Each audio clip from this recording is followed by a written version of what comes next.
নমস্কার, আমি সৃজা। আজকাল টিভি খুললেই বা নিউজ চ্যানেল খুললেই একটা খুব পরিচিত দৃশ্য আমরা প্রত্যেকদিন দেখতে পাচ্ছি। মানে বিভিন্ন খবরে দেখতে পাচ্ছি, সেটা বিভিন্ন জেলা মানে রাজ্যের সর্বক্ষেত্রে একটা ছবি।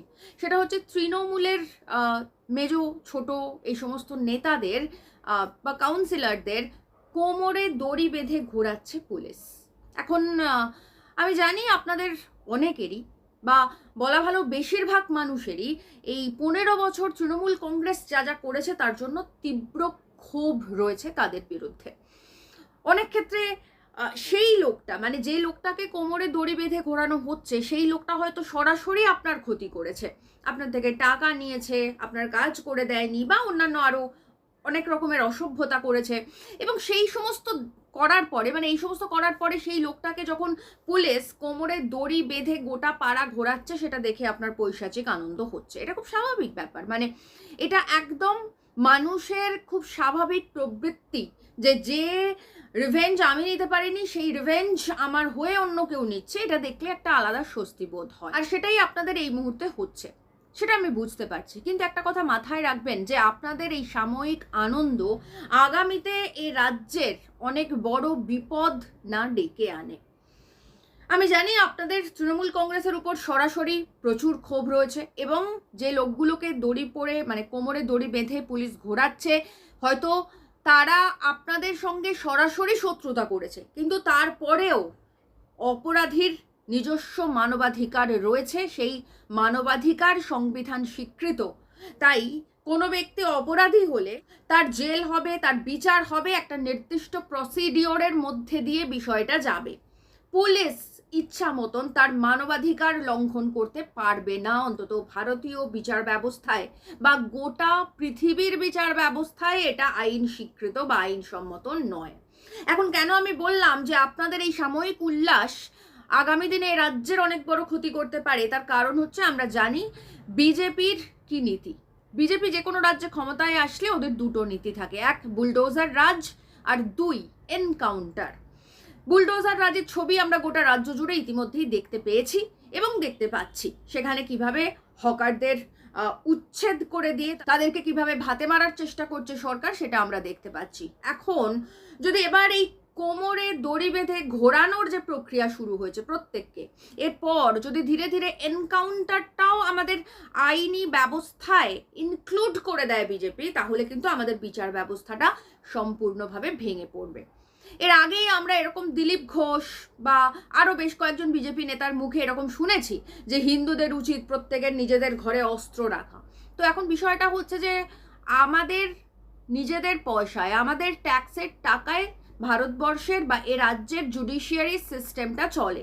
তো আমরা যদি নিজেরাই অস্ত্র রাখবো বা পুলিশ যদি নিজেই বিচার করে দেবে, তাহলে এই এত টাকা ট্যাক্স দিয়ে আমরা জুডিশিয়ারি রাখবো কেন? এটা হচ্ছে প্রথম বিষয়। আর দ্বিতীয় বিষয় যেটা, সেটা হচ্ছে যে আমাদের যে ভারতবর্ষের যে বিচার ব্যবস্থা বা বলা ভালো ফরাসি বিপ্লবের পর থেকে গোটা পৃথিবীর যে বিচার ব্যবস্থা, সেই বিচার ব্যবস্থা কিন্তু 3টে ভাগে বিভক্ত।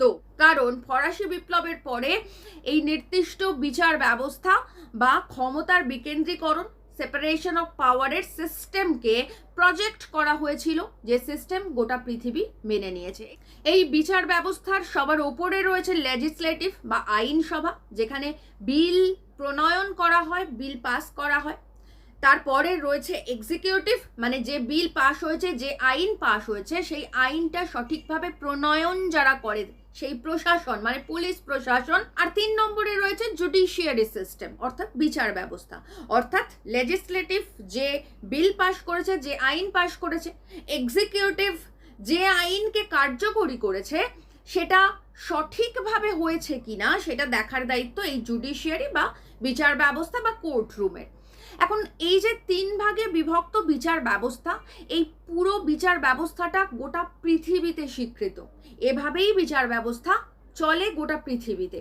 সেখানে যদি হঠাৎ করে এখন পুলিশ নিজে নিজে অপরাধীকে বা অপরাধী সাসপেক্টকে কোমরে দড়ি বেঁধে ঘোরাতে শুরু করে, তাহলে আমাদের এই জুডিশিয়ারি সিস্টেমটার ব্যাখ্যা কি দেব আমরা? মানে আমাদের এই বিচার ব্যবস্থাটা আইন, আদালত, উকিল, জজ এগুলোর প্রয়োজন আর কি থাকবে? তার থেকেও গুরুত্বপূর্ণ যেটা প্রশ্ন সেটা হচ্ছে যে পুলিশরা এই মুহূর্তে তৃণমূলের ওই মেজো ছোট সেজো নেতাকে কোমরে দড়ি বেঁধে ঘোরাচ্ছেন, তারা তো তৃণমূলের আমলের পুলিশ। হঠাৎ করে তো আর পুরোপুরি মানে বিজেপি এই 10-15 দিন ক্ষমতায় এসে তো আর একেবারে খোল নলছে বদলে ফেলেনি।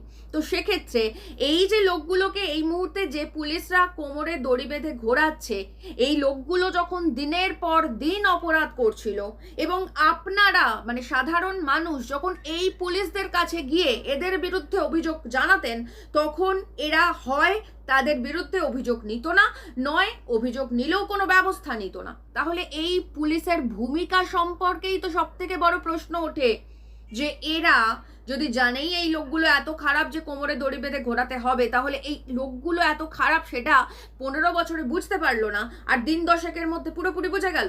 15 বছরে কোনো ব্যবস্থা নিল না, আর দিন দশেকের মধ্যে তাদেরকে কোমরে দড়ি বেঁধে ঘোরাতে শুরু করে দিল। আর যদি এই কোমরে দড়ি বেঁধে ঘোরাতে শুরু করে দিল, তাহলে এই লোকটার ঠিক কতটা অপরাধ রয়েছে সেটার প্রমাণ কি করে হবে? সবাইকেই তো কোমরে দড়ি বেঁধে ঘোরাচ্ছে, কিন্তু সকলের অপরাধ তো সমান নয়। মুড়ি আর মিছরি তো গুলিয়ে ফেললে চলবে না।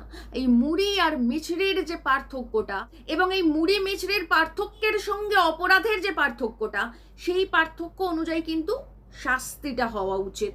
সকলকেই কোমরে দড়ি বেঁধে ঘোরালে তার শাস্তি হয় না। অ্যাকচুয়াল শাস্তি কি হবে একজন অপরাধীর সেটা ডিসাইড করবে কোর্ট, আদালত। সেই কারণের জন্য ভারতবর্ষের জুডিশিয়ারি সিস্টেমটাকে 3 ভাগে বিভক্ত করা হয়েছে। এখানে পুলিশ অপরাধীর মানবাধিকার লঙ্ঘন করতে পারে না। এখানে পুলিশের দায়িত্ব অপরাধীর মানবাধিকার রক্ষা করা। সে কারণের জন্যই যে কোনো অপরাধীকে যদি আক্রমণ করতে আসে সাধারণ মানুষ, তাদের মুখে মাস্ক পরিয়ে দেওয়া হয়, কালো কাপড় দিয়ে ঢেকে দেওয়া হয়, বা অনেক সময় যদি কোনো পাথর বা ইট ছোড়া হয় তাহলে পুলিশ প্রোটেক্ট করে। এই কারণের জন্য এই সিস্টেমগুলো করা হয়েছে। এখন পুলিশ যদি নিজেই অ্যান্টি সোশ্যালের মতন ব্যবহার করে, পুলিশ যদি নিজেই অপরাধীদের শাস্তি দিতে উদ্যত হয় হিরো সাজার জন্য, যে হিরো তারা এই 15 বছরে সাজতে পারেনি, এতদিন পর্যন্ত যে পুলিশ এই অপরাধীদের দলদাস হয়েছিল, এই অপরাধীদের বিরুদ্ধে একটা রিপোর্ট লিখতে ঠকঠক করে ভয় কাঁপতো, টেবিলের তলায় লুকিয়ে পড়তো, ফাইল দিয়ে নিজের মুখ ঢাকতো, এখন সরকার বদলে গেছে বলে তারা এত বীরপুরুষ হয়ে গেছে যে তাদেরকে কোমরে দড়ি বেঁধে ঘোরাচ্ছে। কে দিল এই অধিকার? ভারতীয় বিচার ব্যবস্থায় কোথায় লেখা আছে যে কোনো অপরাধীর অপরাধ প্রমাণ হওয়ার আগে আদালত তার শাস্তি নির্ধারণের আগে পুলিশ তাকে এইভাবে শাস্তি দিতে পারে? এবং তার থেকেও গুরুত্বপূর্ণ হচ্ছে যেটা বললাম যে বিজেপির সিস্টেম যে কোনো রাজ্যে ক্ষমতায় আসলে দুটো, এক বুলডোজার নীতি আর 2 এনকাউন্টার। বুলডোজার নীতি আমরা গত 10-15-20 দিন ধরে সমানে দেখতে পাচ্ছি কিভাবে মানুষের ঘর সংসার উজাড় করে দেওয়ার চেষ্টা চলছে, কিন্তু এখন যদি এনকাউন্টার করার সিস্টেমটাও এ রাজ্যে চালু হয়ে যায়, তাহলে উত্তরপ্রদেশ, বিহারের সঙ্গে বাংলার আর কোনো পার্থক্য থাকবে না। কারণ এনকাউন্টার কোনো সুস্থ দেশের, কোনো সুস্থ রাজ্যের বিচার ব্যবস্থার পদ্ধতি কখনো হতে পারে না। কারণ ভারতবর্ষের পুলিশের সাকসেস রেট কত, এ রাজ্যের পুলিশের সাকসেস রেট কত? আমরা এরকম অসংখ্য অপরাধ দেখেছি যারা হয়তো দীর্ঘদিন ধরে জেল খেটেছেন, তারপর প্রমাণিত হয়েছে যে তিনি কোনো অপরাধ করেননি, তিনি অপরাধী নয়। এখন সেই অপরাধীর যদি বিচার না হতো, তাকে যদি সঙ্গে সঙ্গে এনকাউন্টার করে দেওয়া হতো, তাহলে কিন্তু এই বিচার ব্যবস্থাটাই আর হতো না।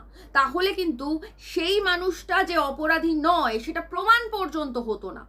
আর আমাদের ভারতীয় আইন ব্যবস্থায় একটা কথা স্পষ্টভাবে রয়েছে, সেটা হচ্ছে যে যদি 10 জন অপরাধীও ছাড়া পেয়ে যায় যাক, কিন্তু একজন নিরপরাধ যেন শাস্তি না পায়। তো এখন এনকাউন্টার পদ্ধতি যদি চালু করা হয়, তাহলে এরকমও হতে পারে পুলিশ কারোর উপর ব্যক্তিগত রাগ থেকে তাকে কোনো একটা অপরাধী সাজিয়ে এনকাউন্টার করে দিল এবং সকলে বলতে শুরু করলো যে সেই ব্যক্তি অপরাধী। হয়তো আসল অপরাধী পুলিশেরই ইয়ার দোস্ত, আর কোনো একজন ব্যক্তিকে অপরাধী সাজিয়ে এনকাউন্টার সাজিয়ে ফাইল ক্লোজ হয়ে গেল। বা কোনো কেস হয়তো দীর্ঘদিন ধরে সলভ করতে পারছে না, চাপ রয়েছে, তাই কোনো একটা কাউকে সাজিয়ে, মানে সেই দোষের অপরাধী সাজিয়ে পুলিশ এনকাউন্টার করে বললো হ্যাঁ হয়ে গেছে, এনকাউন্টার করে দিয়েছি, কেস ক্লোজ হয়ে গেছে। অথচ আসল অপরাধী যে, সে হয়তো বহাল তবিয়তে রয়েছে, নিরপরাধ একটা মানুষকে এনকাউন্টার করে দিয়েছে পুলিশ। এগুলো হতেই পারে, এগুলো হওয়ার সম্ভাবনা খুব বেশি, কারণ ভারতবর্ষের পুলিশের সাকসেস রেট বা এ রাজ্যের পুলিশের সাকসেস রেট যদি আমরা দেখি, রেশিও দেখি। আর এ কারণেই বলছি, আপনারা যারা সরাসরি তৃণমূলের দুর্বৃত্তায়ন সহ্য করেছেন, তৃণমূলের দিনে অসহায় ছিলেন, তারা মাথায় রাখবেন আজ যে পুলিশরা আপনাদের বন্ধু সেজে এই সমস্ত তৃণমূলের মেজো সেজন নেতাকে কোমরে দড়ি বেঁধে ঘুরিয়ে নিজেদের হিরো প্রমাণ করতে চাইছে আপনাদের কাছে, এই পুলিশরা মাত্র 10-15 দিন আগে পর্যন্ত এই লোকগুলোর কাছে ভয়ে ঠক ঠক করে কাঁপতো। তখন এদের হিরোইজম ছিল না, তখন এরা তৃণমূল কংগ্রেসের দলদাস ছিল, এখন এরা বিজেপির দলদাস হয়েছে। সে পুলিশ নয়, হয়েছে, পুলিশকে হতে হবে, কিছু করার নেই। কিন্তু আপনি কেন হবেন? আপনি হবেন না। কোনো অপরাধীকেই পুলিশ তার ইচ্ছে মতন সাজা দিতে পারে না। সাজা দেওয়ার জন্য আইন রয়েছে, আদালত রয়েছে, আর সেখানেই একজন অপরাধীর যথাযথ বিচার হবে এবং তার ঠিক কতটা শাস্তি হওয়া দরকার সেটা আইন ঠিক করবে, বিচার ব্যবস্থা ঠিক করবে, কোনো পুলিশ নয়, কোনো এক্সিকিউটিভ নয়। তাই বলছি, যারা এভাবে অপরাধীদের মানবাধিকার লঙ্ঘন হতে দেখে উল্লসিত হচ্ছেন তারা হবেন না, কারণ আপনার এই সাময়িক উল্লাস আগামীতে এ রাজ্যে এনকাউন্টার পদ্ধতি চালু হতে পারে, এ রাজ্যটাকে জঙ্গল রাজে পরিণত করা হতে পারে।